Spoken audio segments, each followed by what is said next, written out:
At this point, you should have familiarized yourselves with the two main body cavities, the dorsal body cavity and the ventral body cavity. As mentioned in your notes, the ventral body cavity can be divided into two separate cavities, the more superior thoracic cavity, which houses the heart and lungs, and the inferior abdominopelvic cavity, which contains the organs of digestion, as well as urinary and reproductive structures.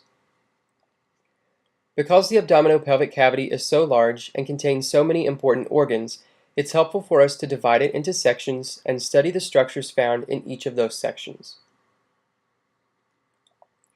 One common way of dividing the abdominopelvic cavity is to separate it into 4 equal quadrants, as indicated in the diagram.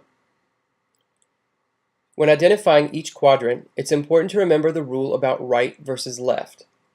When looking at a figure or another human body, remember that your right and your left are the opposite of the right and left of the figure or person you're looking at. So in this figure, the first quadrant is the right upper quadrant. Quadrant 2 is the left upper quadrant. Moving clockwise, quadrant 3 is the left lower quadrant, and quadrant 4 is the right lower quadrant. Now that we've identified each of the 4 quadrants, let's examine the organs and structures found in each, beginning with the right upper quadrant. When you look at the right upper quadrant, the first thing you notice is this large reddish-brown organ called the liver. The liver is important for several reasons. First, it acts as a filter, removing harmful or toxic substances from the blood, such as metabolic waste products and alcohol. It also produces bile, a substance which is necessary for fat digestion, and it serves as a storage place for sugars, which the body can metabolize when the amount of sugar in your blood drops too low. Sitting underneath the right lobe of the liver is the gallbladder, a green pouch that stores the bile produced by the liver until it's needed in the digestive tract. Also found in the right upper quadrant is the duodenum, the first part of the small intestine.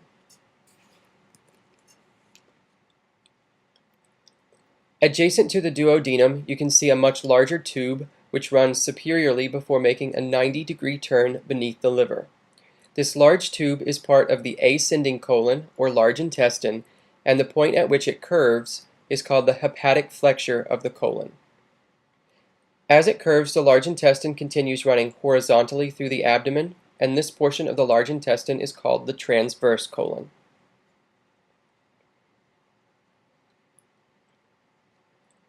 One final structure found in the right upper quadrant, which is not visible in this diagram, is the head of the pancreas. The pancreas has a dual function. As an endocrine gland, it produces hormones like insulin and glucagon, which regulate blood sugar levels. As an exocrine gland, it secretes digestive enzymes needed to break down sugars, fats, and proteins that make up the foods we eat.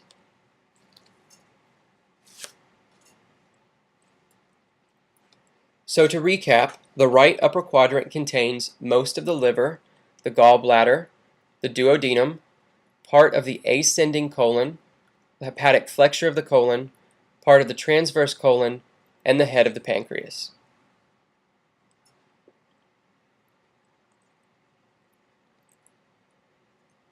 In the left upper quadrant, you can see the remainder of the liver. Beneath it is a large J-shaped muscular organ, the stomach. The stomach is an important organ of digestion, which chemically breaks down food before passing into the duodenum for continued digestion.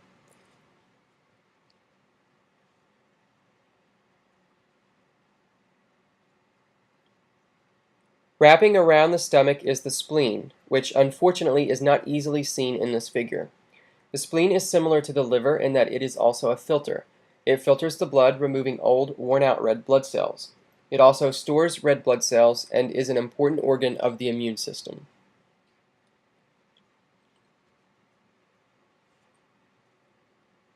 Also found in the left upper quadrant is the body and tail of the pancreas, part of the transverse colon, and part of the descending colon.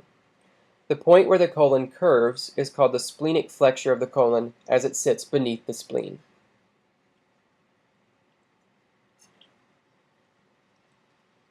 To recap, the left upper quadrant contains the left lobe of the liver, the stomach, spleen, body and tail of the pancreas, part of the transverse colon, the splenic flexure of the colon, and part of the descending colon.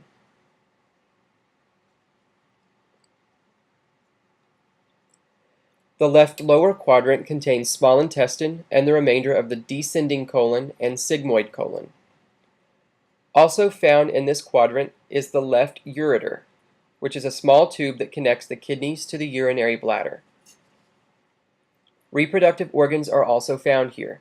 In females, the left lower quadrant contains the left ovary and left fallopian tube. In males, this quadrant contains the left spermatic cord.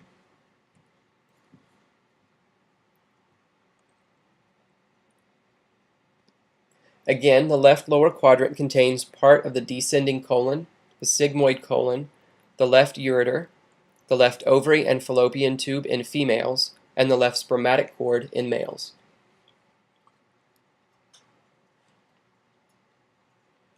The right lower quadrant contains each of the structures we found on the left side.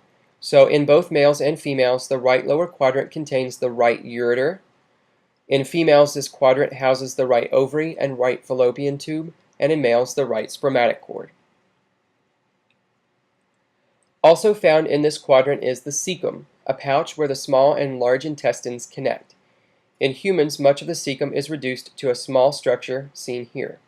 This structure is the appendix. Many people make the mistake of assuming that the appendix has no function, but in recent years, researchers have found evidence that indicates that the appendix plays an important role in the immune system. However, individuals can survive without an appendix, and in some cases, emergency surgery must be performed to remove it. If a doctor suspects you have appendicitis, he will palpate or feel a specific point on your abdomen called McBurney's point to make a diagnosis.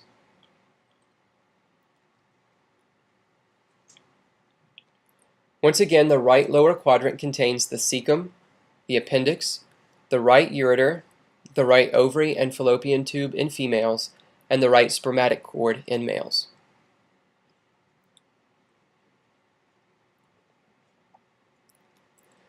In addition to dividing the abdominopelvic cavity into 4 quadrants, this cavity is also commonly divided into 9 separate regions. In the center overlying the navel is the umbilical region. Flanking the umbilical region on either side are the right and left lumbar regions. Superior to the umbilical region is the epigastric region, which overlies the stomach. On either side of the epigastric region are the right and left hypochondriac regions. Inferior to the umbilical region is the hypogastric region, on either side of which are the right and left iliac regions.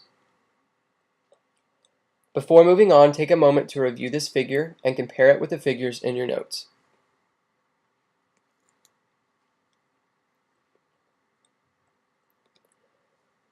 Understanding how the body is divided is extremely important, not only for this course, but also for practical use, especially for those of you going into the medical field. Before moving forward, review the material on body cavities and the ways in which they can be divided.